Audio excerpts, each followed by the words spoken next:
Repita comigo: caminho, verdade e vida. Sobre esses três aspectos nós vamos falar nessa noite: caminho, verdade e vida. E o primeiro deles, o caminho. Eu fui lá no dicionário para buscar algo que parece ser tão lógico para a gente, né? Mas o dicionário, a definição de caminho é a seguinte: é uma faixa de terreno ou local de passagem que serve de comunicação entre dois lugares. Obrigado, meu pastor. Local que serve de comunicação entre dois lugares. O caminho.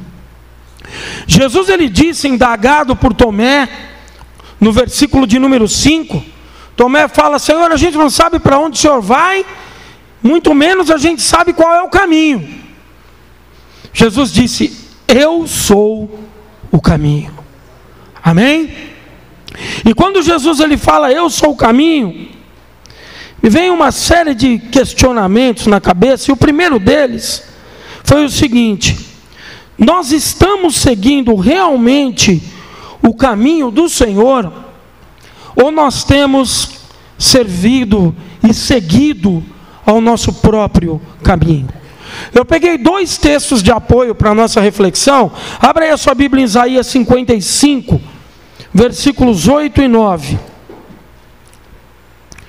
Isaías 55, versículo 8 e 9. Quando Jesus fala eu sou o caminho, e nos vem a indagação de se realmente eu tenho seguido esse caminho. Isaías 55, versículo 8 e 9 diz o seguinte: pois os meus pensamentos não são os vossos pensamentos, e nem os vossos caminhos os meus caminhos, diz o Senhor. O 9: assim como os céus são mais altos do que a terra, assim são os meus caminhos mais altos do que os vossos caminhos, e os meus pensamentos mais altos do que os vossos pensamentos. Amém? Então nós temos aqui duas situações muito claras. A primeira delas, Jesus falando sobre o verdadeiro caminho. Quantos de nós já não ouvimos a seguinte frase: todos os caminhos levam a Deus? Você já ouviu isso quantas vezes na vida? Todos os caminhos te levam a Deus. E Jesus, na contramão desse dito popular, diz: eu sou o caminho. Todos os caminhos, irmãos, te levam para qualquer lugar? Ei, Chicão, você que é especialista, todos os caminhos nos levam para qualquer lugar? A gente acorda hoje, bom, hoje eu estou mais abastado, acho que eu vou tomar um chocolate quente lá em Campos do Jordão. Olha que beleza. Hein? Aí você pega qualquer estrada, qualquer uma. Você vai chegar em Campos do Jordão? Não vai, porque tem um caminho específico, uma rota específica para te levar aonde você quer ir. Então todos os caminhos não levam o homem a Deus.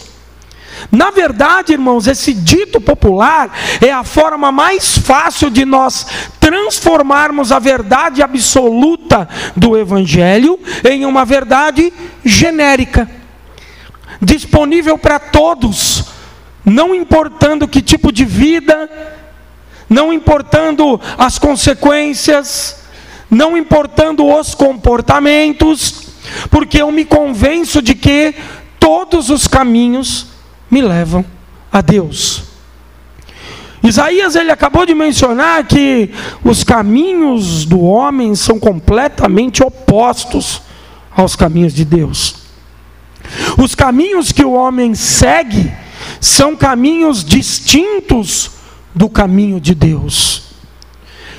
E o homem natural, irmãos, ele tem buscado a cada dia mais e mais viver o seu próprio caminho.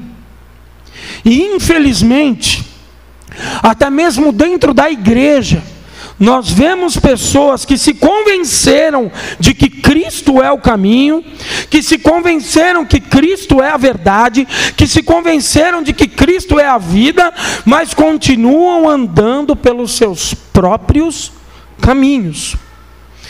E quando nós andamos pelos nossos próprios caminhos, nós esbarramos no texto que acabamos de ler. E eu vou dar mais um texto para você de referência. Provérbios, capítulo 14, versículo 12. Provérbios, volta um pouquinho aí. Capítulo de número 14, versículo 12.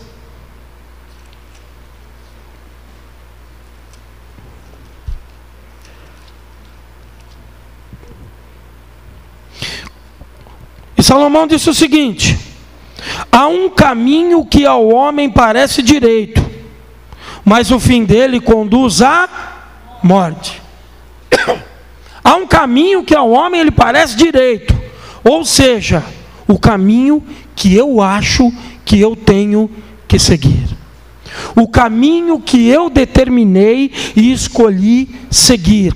Jesus me disse: eu sou o caminho. E eu digo a Ele: Senhor, eu acredito nisso, eu creio piamente nisso, mas tem um atalho, tem um outro caminho, que eu considero mais interessante para a minha vida, que eu considero mais satisfatório para a minha vida, que eu considero que vai me trazer mais benefícios. E esse caminho, Senhor, é o caminho que eu escolhi seguir, mesmo estando nos teus átrios, mesmo estando na tua casa, mesmo estando na tua presença. O teu caminho é o teu caminho, e o meu caminho é o meu caminho, porque ele me parece muito bom, ele me parece um belo caminho a ser percorrido.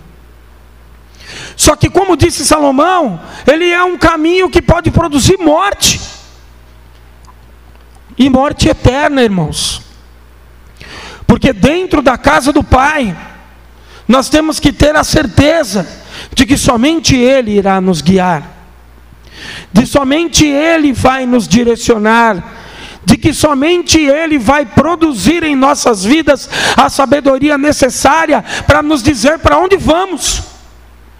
Porque se o Senhor não fizer isso, a gente vai dar cabeçada para todos os lados, porque somos perfeitos cegos, andando por um caminho escuro e sem certeza de onde Ele vai nos levar. Amém, irmãos?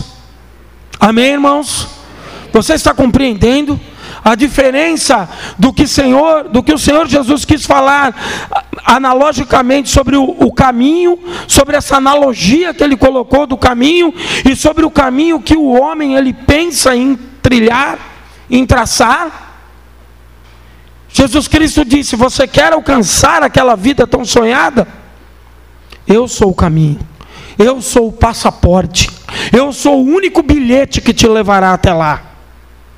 Não busque nenhum atalho, não busque um caminho que lhe pareça mais fácil, mais confortável, que te traga mais prazeres dessa terra, que te traga mais benefícios financeiros, e que no final pode ser um caminho que não te leve no destino onde você pretendia chegar, que é a salvação, que é encontrar com o Senhor da glória para toda a eternidade. Amém?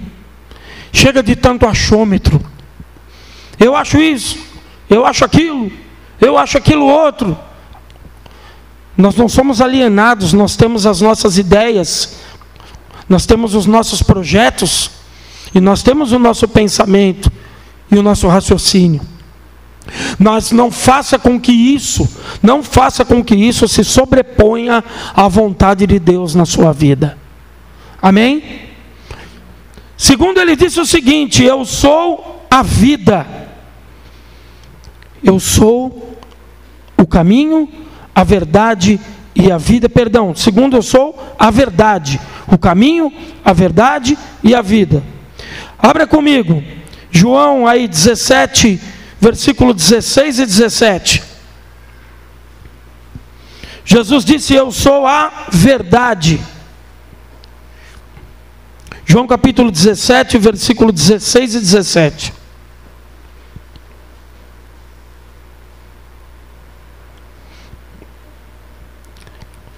De que serviria o dinheiro na mão do tolo para comprar a sabedoria, visto que não tem entendimento? Em todo tempo ama o amigo, e na angústia o nasce o irmão. O homem tem buscado uma absoluta verdade na sua vida. Perdão, irmãos, eu li o texto errado, né? Está lá. Está lá. João 17.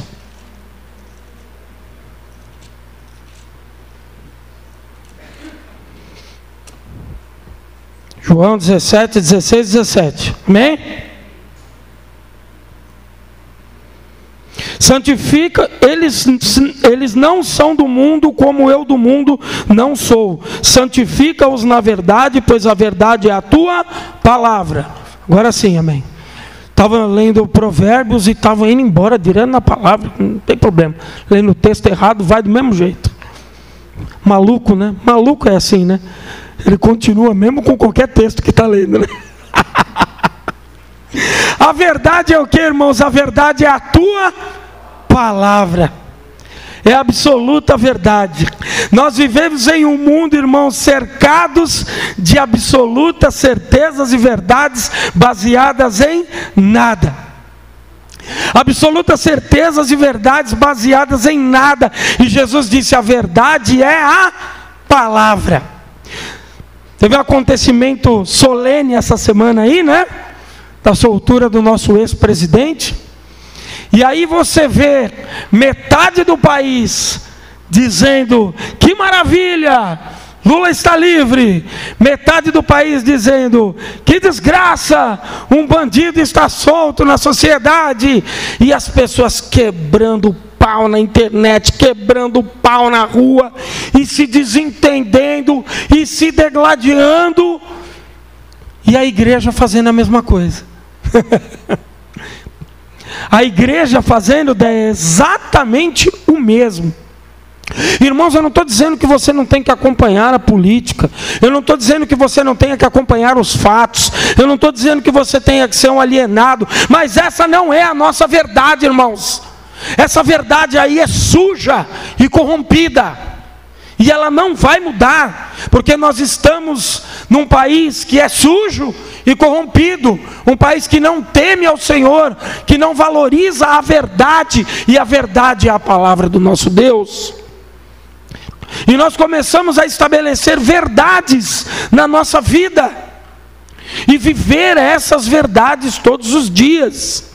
Nós somos capazes de pegar textos bíblicos e modificar esses textos em nosso benefício, transformando-os em verdade, pegando trechos da palavra de Deus e distorcendo esses trechos e fazendo com que eles se encaixem ao nosso bel prazer, à nossa vontade de vida, sendo que a vontade soberana de Deus e a verdade soberana de Deus é única e exclusivamente a sua palavra.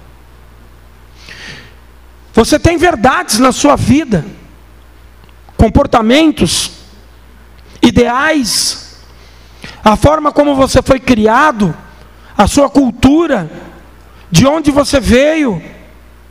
Essas verdades, elas vão ser diferentes de um para um, de lar para lar. Como funciona a tua casa não vai ser como funciona a minha. O que você gosta de fazer não vai ser o que eu gosto de fazer.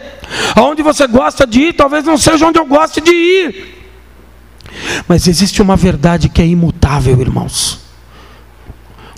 Uma verdade que não pode ser de maneira nenhuma modificada.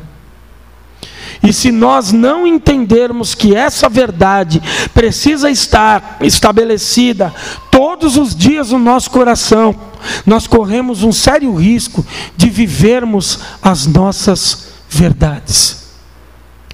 Talvez as minhas verdades não sejam as melhores. Pode ser que eu as considere as melhores. Porque eu vejo defeito em todo mundo. Ou a gente não é assim? Só eu sou assim? Porque fulano fez isso? Porque fulano fez aquilo? Porque isso é um absurdo. Porque lá na sua família faz as coisas desse jeito. Não vou continuar para não citar nenhuma pessoa equivocadamente. Só que essas verdades, irmãos, elas são simplesmente do meu intelecto. A verdade soberana é a verdade de Jesus Cristo. E o que Ele quer de mim? Ele quer que eu o sirva, que eu siga pelo caminho que Ele determinou para mim, que eu ande embasado no seu querer, na sua vontade e na sua palavra, que eu não seja alguém regido pelo meu próprio pensamento, pela mídia, pela internet, pelas redes sociais, ou como eu disse na quinta-feira, vira aquele bando de gente indo para um lado e para o outro. Você que não estava aqui na quinta-feira, eu falei da caneta azul. Quem que já não ouviu esse louvor? Né?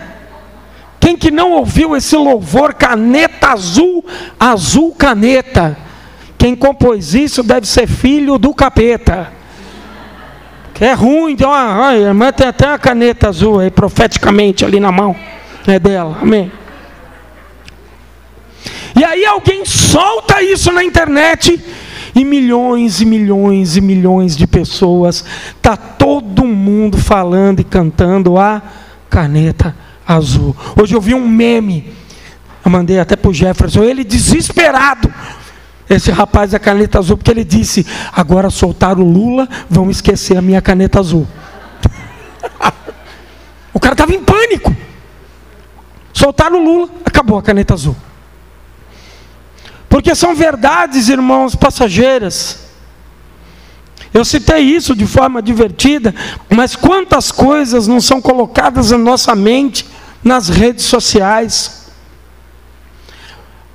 Jovem, tome muito cuidado com as pregações que você ouve nas redes sociais. Tem um monte de enviado de Satanás falando besteira, heresia, coisa do inferno travestida de verdade. E aí de repente é um sujeito boa pinta, maneiro, né? Tá na moda. E os jovens todos ouvindo um monte de heresia, um monte de besteira. Cuidado com o que você ouve, com esses pregadores da internet. Porque a verdade soberana, ela não pode ser travestida. A verdade soberana, a palavra de Deus, ela não pode ser modificada. E não importa se eu pense de maneira diferente, de maneira igual, de maneira moderna, de maneira antiquada, isso simplesmente se resume em comportamentos e ideais de vida. A palavra de Deus não tem nada a ver com isso. Nós podemos discordar profundamente de alguma coisa e vivermos o amor de Cristo na sua plenitude. Quer um exemplo? Vou citar um grande amigo meu, Renatão. Renatão é palmeirense. Eu peço todos os dias que Deus tenha misericórdia da vida dele, mas ele é palmeirense. E eu sou corintiano, olha que bênção. Olha que maravilha. Você vê a diferença, né? E brincadeiras à parte, nós os amamos profundamente. Somos grandes amigos. Minha mulher é palmeirense. Minha mulher é palmeirense. Por isso que eu citei o Renato, que eu gosto mais do Renato do que dela. Eu não vou perder a piada. Amém, irmãos? A verdade não pode ser transformada ou travestida. E agora sim, a vida. 1 João capítulo 5, 11. Primeira carta de João, capítulo 5, versículo 11.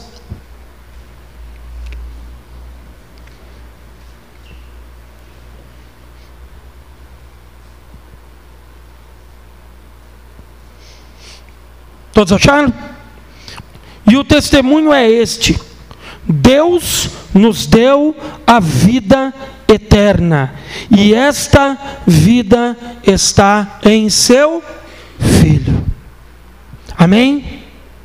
Quando ele fala de vida, eu sou o caminho, eu sou a verdade, eu sou a vida, ele está falando de vida eterna. Ele está falando de um tesouro incorruptível, como mencionou o apóstolo Paulo. E quando nós falamos de vida nos dias de hoje, dentro das igrejas evangélicas, será que as pessoas estão pensando na vida eterna? Ou nós temos visto, irmãos, um emaranhado de promessas embasadas na vida terrena?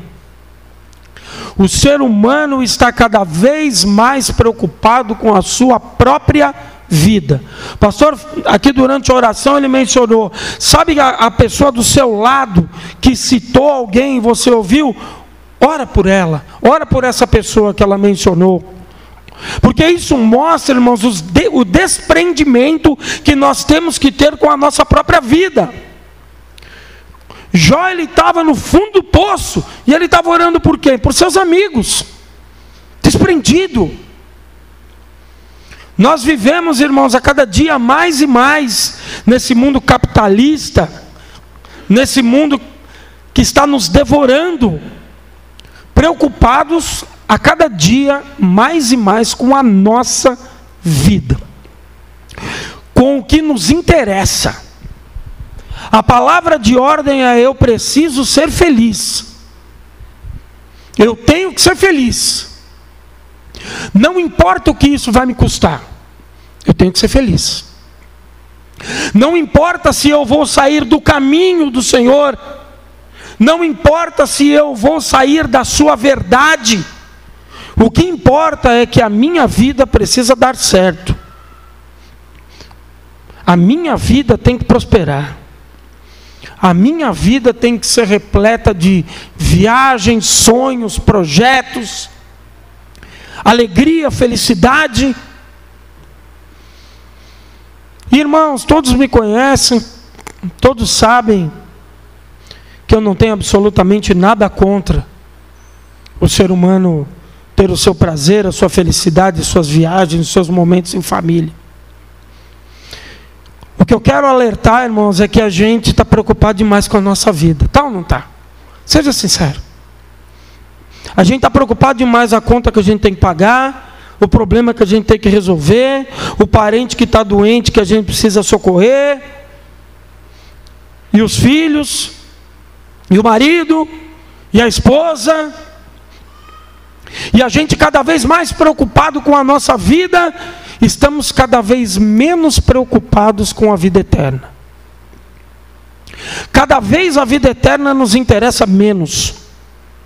Cada vez que uma palavra é pregada sobre a Nova Jerusalém, sobre a vida eterna, sobre um novo tempo na presença do nosso Deus, a igreja fica meio murcha, sabe? Parece que a palavra não tem muita graça.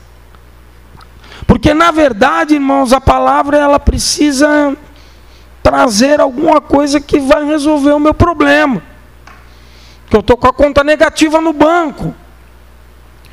Porque eu estou com um problema lá dentro de casa. Porque eu estou com um problema com os meus filhos. Porque tem alguém na minha casa que está ruim, está doente, está com problema de saúde. Não dá para ficar falando de Nova Jerusalém. Não dá para ficar falando de vida eterna. Sendo que tem, André, tanta coisa para eu resolver. Só que o tempo vai passando, irmãos. Ele passa rápido, hein? Passa ou não passa? Posso ouvir um glória a Deus dos mais maduros aí? Amém? Glória a Deus. Eita, passa. O pastor foi o mais alto aqui. Jesus amado. Passa rápido. E aí você começa a ver que tudo aquilo que tinha tanta importância na sua vida, já não tem tanto valor. Tinha tanta coisa que eu me descabelava. Eu ficava doido, Edu. Uma série de coisas que me deixava perturbado. Que hoje, eu deixo para lá. Hoje, já não fazem tanta importância. Hoje, Mônica, já não tiram a minha paz. Coisas que na minha juventude eram primordiais, hoje mais maduro, já não são mais. Porque parece que a maturidade, combinada com a genuína palavra de Deus, com a verdade do Evangelho, começa a colocar a nossa mente em valores eternos, maiores, mais absolutos, valores que realmente podem acalmar o meu coração em meio a um mundo de tanto desespero. É fácil a nossa vida, irmãos? É fácil? É fácil acordar, ter que trabalhar, ter que aguentar o chefe, ter que pagar as contas, ter que resolver tudo dentro de casa, ter que cuidar dos filhos, criar os filhos. É fácil? Não é fácil. Só que essas obrigações nada mais são do que os embrólios dessa vida. E todas elas, Dani, vão ficar aqui. Todas elas. Quando o Senhor realmente cumprir a sua palavra dizendo: eu sou o caminho, a verdade e a vida. E a vida, como disse o apóstolo João, é a vida eterna. Ele não está preocupado, irmão, se a gente vai andar com o carro A ou com o carro B, se vai ter a quantidade de dinheiro A ou B no bolso. Jesus não está preocupado com isso não, irmãos. Eu sei que as igrejas estão pregando isso, mas Ele não está preocupado com nada disso não, esquece. Ele quer que a gente entre pelo caminho certo, pela vereda certa, porque daqui a pouco essa vida acaba.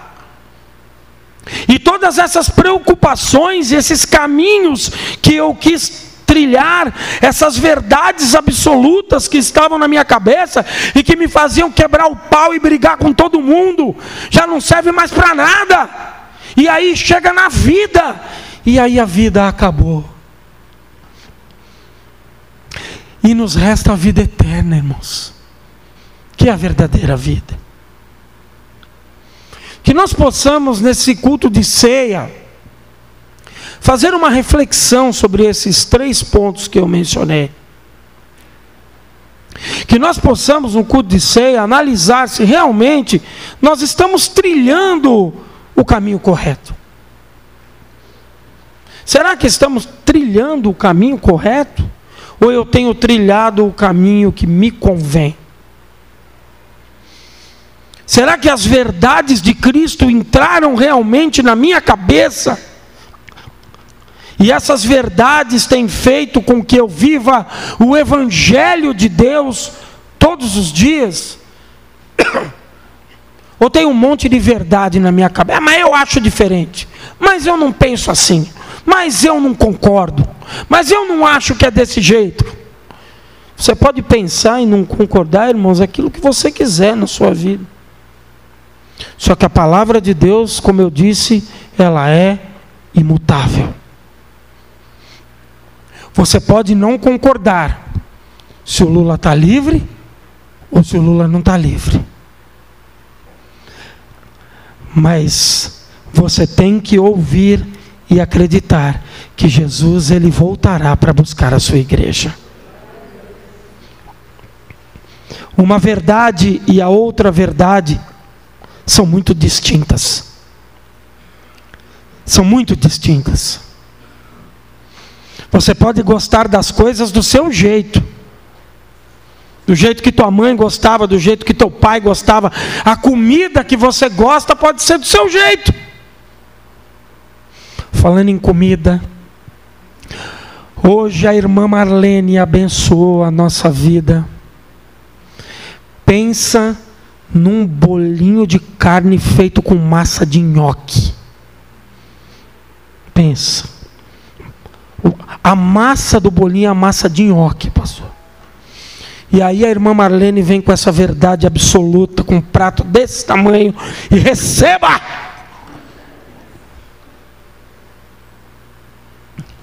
Eu amo. Porque eu cresci comendo. A minha avó, a mãe dela fazia, minha bisavó já fazia. A minha avó, a mãe dela já fazia. Mas não é para puxar a sardinha para o lado da minha mãe, não. Nenhuma delas faz igual a minha mãe faz. Nem minha bisavó fazia, nem a minha avó fazia. O que eu quero dizer com isso? Essa é a minha preferência. Talvez alguém esteja aí pensando, eu nem de nhoque gosto, muito menos dessa massa. Na verdade, eu parei até de comer carne. Nem carne eu não estou mais comendo, porque agora eu sou fitness, agora eu sou pá. Entendeu? Então talvez a minha verdade não seja a sua. Mas a palavra de Deus, a ceia que nós vamos participar daqui a pouco, o memorial que Ele deixou, até quando Ele virá nos buscar, irmãos? Nós vamos celebrar até Ele voltar, porque isso é a verdade é a sua palavra. Não perca os momentos de culto, de comunhão, os momentos em que a igreja está reunida, festejando. Se você pode, vai no retiro, irmãos. Não fique na sua casa. Vamos confraternizar lá, vamos nos divertir lá. Porque a vida, uma hora vai embora. Mas a vida eterna é para toda a eternidade. Ele disse, eu sou o caminho, eu sou a verdade e eu sou a vida. Ninguém verá a Deus se não for por Jesus Cristo. Todos os caminhos não levam a Deus. Jesus Cristo é o único e verdadeiro caminho. Amém?